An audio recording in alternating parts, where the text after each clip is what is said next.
Hello and welcome to Rise and Unwind. We're that independent show where we talk to people from across the country about things you could do in your neighborhood. Yeah, I know it's a little weird show, but me and my friends get together and help put this together. So what's on the docket today? Let's take a look.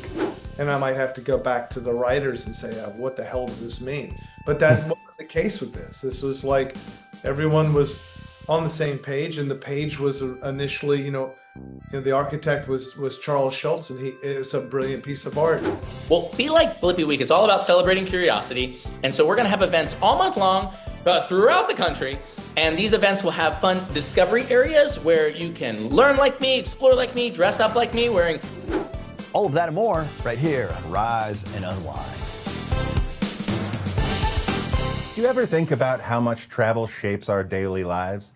It's not just about vacations.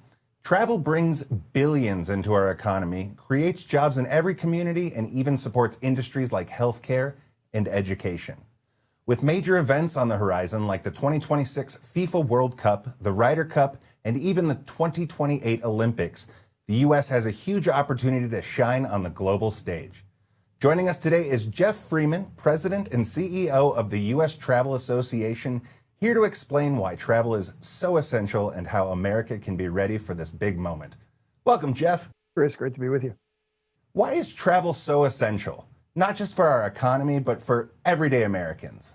Yeah, you said it. I think we know mostly the economic benefits, $3 trillion in economic impact just last year. But I think what makes travel unique is how it's the fuel for everything else that happens. Travel's about building family connections. It's about building businesses. It's about strengthening communities. Travel's that thing that happens underneath the radar screen that makes all those other things possible.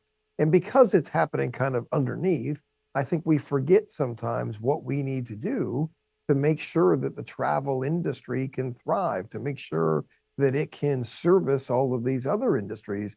I think we've been too hands off in some of these areas. I think we need to improve the travel process. I think travelers need to be more demanding of government. I think we need to have a world-class travel process that makes all of us proud. Beyond vacations, what are some ways travel impacts other industries people might not expect? Yeah, obviously leisure travel is the bulk of the industry, but here we are just after the summer, getting ready for the fall. From now through Thanksgiving, it's all about business travel, right? It's about people doing one-on-one deals. It's about meetings and conventions that attract tens of thousands of people. Business travel is absolutely critical to the United States. And I would say travel is critical to what makes manufacturing, healthcare, technology happen. Those things thrive when the travel system works. If the travel system isn't working, if people don't have confidence in air travel or delays and cancellations, if they don't have confidence there, if they start pulling back, it's those other industries that suffer. So it's so critical that we make sure the system is providing for the customer in order for those other industries to thrive. With the World Cup, Ryder Cup, and the Olympics coming up, what opportunities do these events bring, and how might they leave a lasting impact on U.S. travel? Yeah, the U.S. is so well positioned now over the next decade. America's 250th birthday, the World Cup, the Summer Olympics, the Winter Olympics, the Rugby World Cup. We've got event after event after event that could attract upwards of 40 million travelers to the United States, but that just won't happen by accident. You've got to make sure you're competitive. You got to make sure you're prepared to welcome these travelers. You got to make sure people know that the U.S. is open for business, something we've got an issue with right now where travelers are questioning, does the U.S. want me to come? How do we improve the customs process so that travelers can get out of our airports quickly, not wait in 2-3 hour or more long lines? And how do we deal with those travelers who need visas so they're not paying exorbitant fees to the U.S. government or waiting in multi-month long lines just to get an interview for that visa? We've got work to do in each one of those areas. When we do it, these travelers from overseas spend 8 times more than Americans. They're bringing that money into U.S. communities. It's going to restaurants, to retailers, to drugstores and others. The ability to strengthen the American economy with these travelers who then go home and tell their friends and family to do the same thing is off the charts. You've noted the U.S. is losing ground in international travel.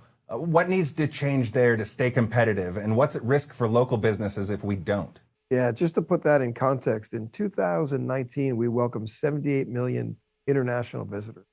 The end of last year, we were down to 72 million international visitors. This year, we're going to be down even further. So we're going backwards at a time when every other country in the world is adding international travelers.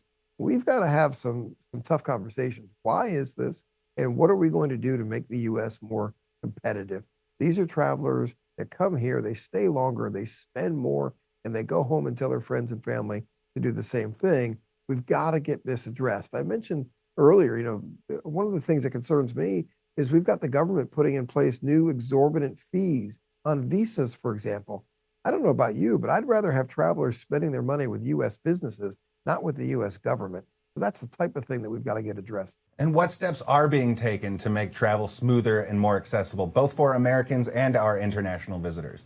Yeah, the U.S. travel industry is working every day with the government to remove obstacles. We know that if we make the process more efficient, more people will be willing to travel. Years ago, we drove the creation of the TSA PreCheck program.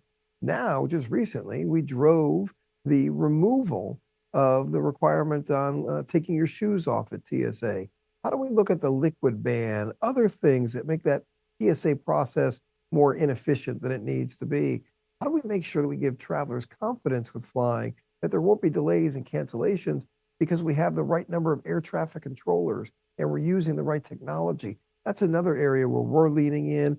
Secretary Duffy at the Department of Transportation is leading in. Give him great credit. Those are the types of things we need to do to improve the travel process and give travelers more confidence in the system. For those who want to learn more about why travel matters and what's ahead, where can they find that information? We believe travel is essential from an economic standpoint as well as from a cultural standpoint, a memory-making standpoint. You can learn more about it at showcaseamericantravel.org. Excellent. Well, that's Geoff Freeman, president of the U.S. Travel Association. Thank you so much for being here today. Thank you. If you got little ones at home, chances are you already know this bright and orange glasses and the blue tie. It's Blippi. He's been sparking curiosity for kids everywhere, and now he's hitting the road for the very first time with his brand new YouTube series, Blippi, the Ultimate Road Trip. He's bringing friends, music, and plenty of fun along the way. So joining us now, it's the honor to have Mr. Blippi here. Hi, Blippi. Hi, Dan. Thanks for having me on the show. I'm glad to have you here. All right. This is your first time taking a big road trip in a series. What inspired you to go cross country for this brand new adventure? Oh, well, I think it's really exciting for kids to see me in their hometown. So then they can go visit the places that I have been. And this is the first time I've also taken a cross-country road trip where I started in New York City and I hurried all the way to Los Angeles to meet my best friend Mika to play some fun games in the Be Like Blippi games. And along the way, I visited Nashville, Philadelphia, New York City, Los Angeles, and met a lot of new friends. And you've had some pretty cool celebrity friends join you. Kane Brown, Jordan Fisher, Christina Tosi. What was it like teaming up with some of them for some of these fun challenges? Whoa, it was so fun. And let me tell you, Kane Brown's family is so good at floor is lava. I was so impressed. Yeah, and Jordan Fisher, he taught me some cool dance moves that I have never tried before. Oh, and Christina Tosi and we baked some of the best cookies ever. Well, actually, Dan, I don't know if you've ever heard of a compost cookie. Instead of a regular cookie with chocolate chips, a compost cookie is all kinds of things like salty fish crackers and pretzels and potato chips. I think there might have been like a spicy ingredient too, but I don't remember. Was it good though? Was it good? Did you eat it? Oh, yeah, it was so good because it still had a lot of sugar in it, but it was like salty and sweet, and it was a flavor explosion. It was fun. So the whole campaign is about curiosity and learning. What does it mean to be like Blippi, and how can kids and families bring that into their everyday lives? Well, there are lots of ways you can be like me. I think being curious is the biggest, and to be curious is to try something new and to explore and make an adventure. And different ways you can do that is you can move like me by having a fun dance party. You can play like me by maybe playing a new game with your friends or your family. You can dress like me by maybe wearing your favorite colors, because I like to wear mine. And you can explore like me by going somewhere new with your family. You can also learn just like me by asking a lot of questions. Families can even get the chance to meet you in person and be like during Be Like Blippi Week. What can kids expect at some of those events? Well, Be Like Blippi Week is all about celebrating curiosity. And so we're going to have events all month long throughout the country. And these events will have fun discovery areas where you can learn like me, explore like me, dress up like me, wearing these cool glasses. Yeah, and there might also be some singing and some dancing and some fun games. And I will be at a few of these events. I will be in New York City on the 23rd at the Paley Museum. I will be at Adventure Science Center in Nashville on August 27th. And on August 29th, I'll be in Los Angeles at Discovery Cube LA. And it'll be a lot of fun. I might even sing about a certain yellow construction vehicle. You can catch all new episodes of Blippi, the Ultimate Road Trip, streaming now on YouTube. And don't miss your chance to join in on Be Like Blippi Week, events happening all around the country. Just go to youtube.com/Blippi for more information. Blippi, thanks for joining me this morning, my friend. Oh, thanks so much, Dan. Thanks, everyone. All right, I'm here with Ari Aster, director and writer of the new movie Eddington. And I'm just going to have to tell you that I hate you. And the reason why is you put me through so much stress today watching that movie. I loved this film. Oh, good. It's hard to start an interview by saying I hate you and I also love the film all in the same statement. No, that's but good. You set this during a really tough time in history. During COVID-19, you have a sheriff kind of struggling through a lot of personal issues while dealing with, I guess, professional issues. Yeah, among other issues, yeah. And it's all set in a small New Mexico town. What brought you to focus all of that energy in a really interesting time in a small town, which shouldn't have really that big of an impact on the world, but in this movie, massive impact. What kind of put you there? Well, I'm from New Mexico. Yes. I grew up here, so I wanted to make a film in New Mexico. I've wanted to for a long time. And in late spring, early summer 2020, I was here in New Mexico, and I just wanted to make a film about the environment. And I don't mean the environment in New Mexico, but rather what was happening in the country, what was happening all over the world, but just basically make a film about a bunch of people who are living on the internet and who are living in different realities. And then make a film about, what happens when these people who are not reachable to each other and they're living in separate realities, what happens when they start bumping up against each other? And what's the logic that comes out of that, right? Pushing them deeper into their paranoia and convictions, and how that, it leads to violence because there's nothing in the ether that's holding them together anymore. I have noticed in this movie, it's probably the greatest usage of phones I've ever seen in my entire history of watching movies. It was really natural. What was your decision in doing it that way on this film? Well, on set we were calling it "Screens the Movie," right? And so yeah, I'm glad you felt that it felt natural. Yeah. At the same time, I wanted them to be so pervasive that they almost became like nauseating. Like, to almost have them be to have them over time become kind of overwhelming. Yeah. And so, yeah, it's and just to foreground all of that, because I think we're living in a really weird time, and it's easy to forget that because, again, all these things are so pervasive that they become ambient, and things that are obvious kind of become less so when they're ambient, right? It becomes banal. But the way that we're living on these phones, and then what's coming with AI, already that's been kind of normalized, but it's weird. It's weird. A lot of themes about generational trauma, and I've noticed that. Is there a reason, or do you have a feeling that you have to highlight some of this generational trauma in some of these films, or why it's important for you to kind of cover some of these themes in movies? It's not as it's not so conscious as all of that. But I don't know. We've all got trauma. We do. Yeah, that's pretty much all there is. It gives every character one heck of a backstory, or at least history to their story. Yeah. Right. Yeah. No. And I think this film in particular is about a bunch of people who have their own histories, and they also turn to history to shore up their beliefs, whatever they are. Some of them are directly oppositional, and it's about people who are kind of lost in themselves, and they're living in their heads, and so yeah, it's I more than any other film I've made, I want this to sort of function as like a landscape, where it's Joaquin Phoenix is his character, Sheriff Joe Cross. He's the main character, but I want I wanted to pull back as far as I could and give as broad a picture of the political, ideological landscape as possible. And also, but to also have it be very rooted in New Mexico. It's sort of, this town, Eddington, sort of functions as a microcosm for the rest of the country, but it also sort of functions as a microcosm for the politics of New Mexico as well.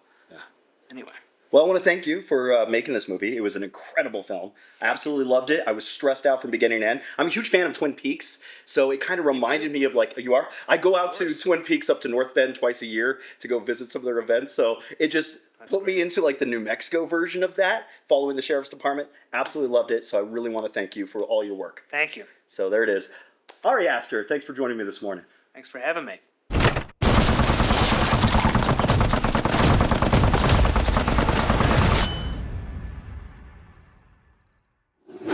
I've been a fan of our next guest for many, many, many, many, many years. And it's not just the music. I love the clever way he tells stories through his songs. Now, he's kind of bringing that sharp writing to the Peanuts gang in Snoopy Presents a Summer Musical, the first Peanuts musical in over 30 years. He's the Emmy-nominated composer and producer behind the special, and he joins us today. Let's welcome Mr. Ben Folds. How are you, my friend? I'm good. Thank you. Good to be here. All right, so this is the first Peanuts musical in 35 years. What excited you most about being part of such a milestone project? Well, I love being able to write inside a character. I love that it doesn't have to be me, and because that's what I normally do. But I really see enough of myself in Charlie Brown, and that's the voice that I was writing for in this. I wrote the 3 Charlie Brown songs essentially, and what's exciting to me is just to have a world and an inspiration that's thoughtful to sit inside, and the Peanuts is a thoughtful and I won't say slow, but it's not it's not such an incredibly caffeinated world.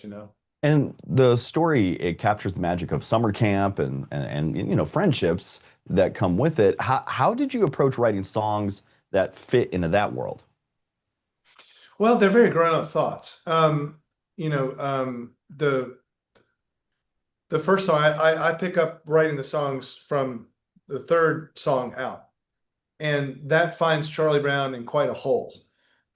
He's bummed because camp is going to be no more. They're going to mow it down so they can put some malls up, and he's coming to grips with that. So, anything that is, rather disappointing or sentimental, he's reflecting on all that was before, how much time had been spent by so many generations before. He's mature enough to get and really understand it, and he's also mature enough to think about how he will see things when he's 50, 60 years old. So that's what I put in the song. I just allowed him to be everywhere from 10 to 60 years old inside the song. That's some freedom, Well, he is the first kid that does have a pretty solid midlife crisis constantly, so I do like that. That's exactly him. Yeah. And you've had such a wide career from performing and touring and producing. How different was it creating music for these iconic characters? I grew up with it, so it's like creating for me. It's creating for me without having to be completely my story. And I've made a lot of albums, and they're generally about me. Yeah. So it's great. It's like using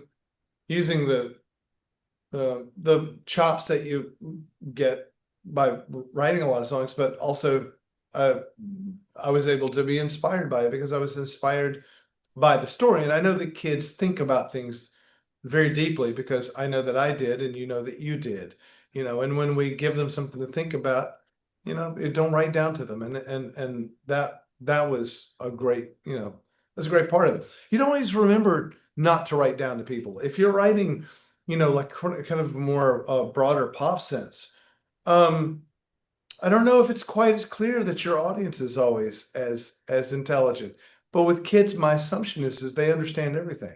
I kind of feel that too.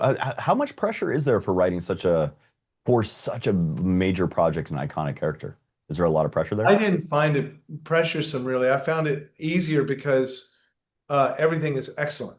The story is excellent. The animation is gorgeous. It's a world that we all know. There's no question about where you are. So I would find it pressuresome if I had to orient myself into a world that I didn't understand.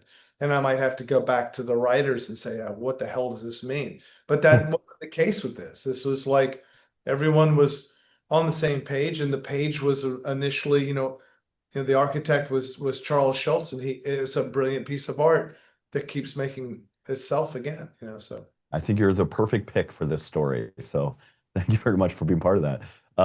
You can catch Snoopy Presents, a summer musical, streaming now on Apple TV+. Gather the family, grab some popcorn, and sing along with Snoopy and the gang. Ben Folds, thanks for joining me this morning. Thank you. What would drive a teenager to help one of America's most notorious serial killers?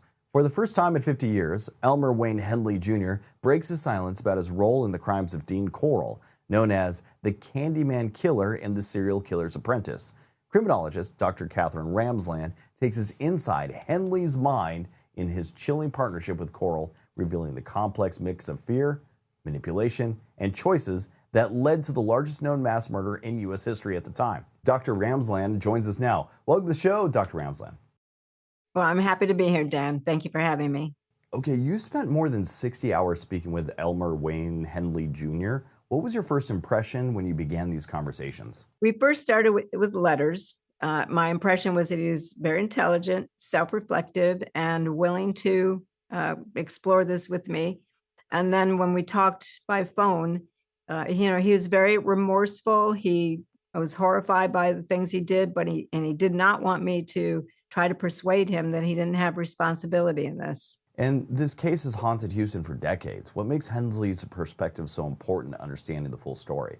Because the sense of what people have of him is from a book that was written 50 years ago, based on pretty much on police reports and a few family interviews. No one talked to Henley. No one talked to anyone who knew Henley and really had not gotten his story. He had attempted to tell it a couple of times, but it was dismissed or distorted.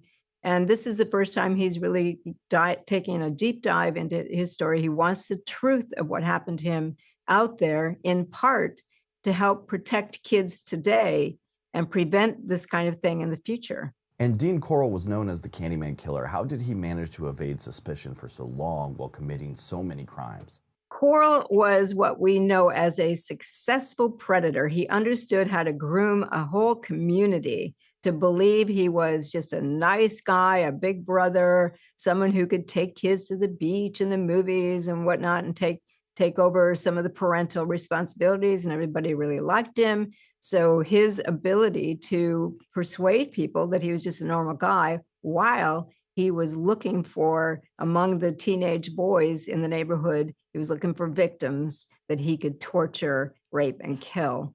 And so he was successful at that for 3 years until Henley himself put a stop to it after being his accomplice, but put a stop to it by killing him. And you explored the dynamic between Henley and Corll. What did you learn about the psychological forces at play in that relationship?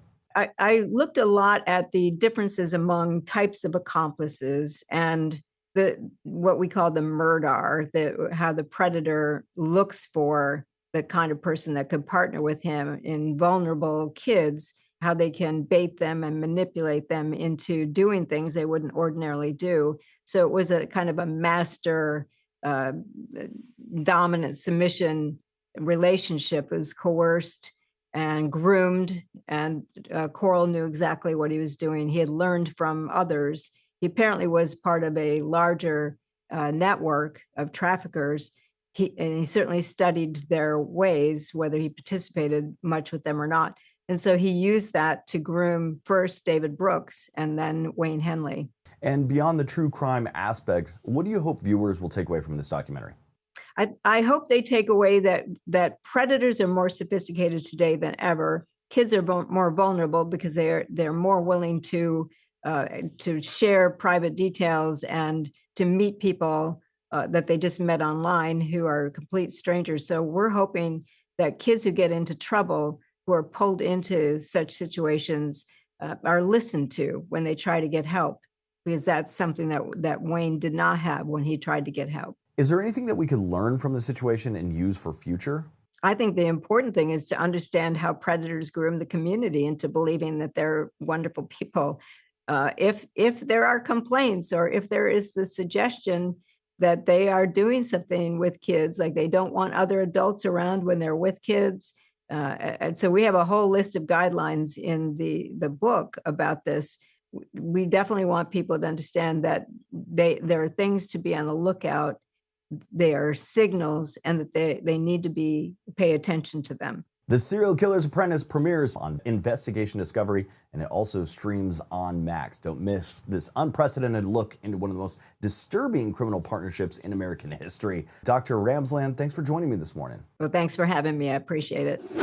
And that's it for Rise Unwind. I want to thank you for tuning in and checking out the show. I know we're a weird, small show. We're an independent. Me and my friends have kind of come together to help make a TV show that's broadcast in a bunch of cities across the country. Yes, we're a national show, but we do try to connect locally. So if you are a local business having a local event, we will produce shows specifically for the markets that we're aired in. So go to our website, riseunwindtv.com. Send us your information. Tell us what you want to talk about, and maybe you could be on a future program. And that's how we do it. We localize as much as we can, even though we're doing multiple cities. I know this is a weird show, try to explain it that way, but that is what we call Rise and Unwind. Follow us on Facebook, follow us on Instagram, and tune in every week right here. Thank you. That's it for Rise and Unwind.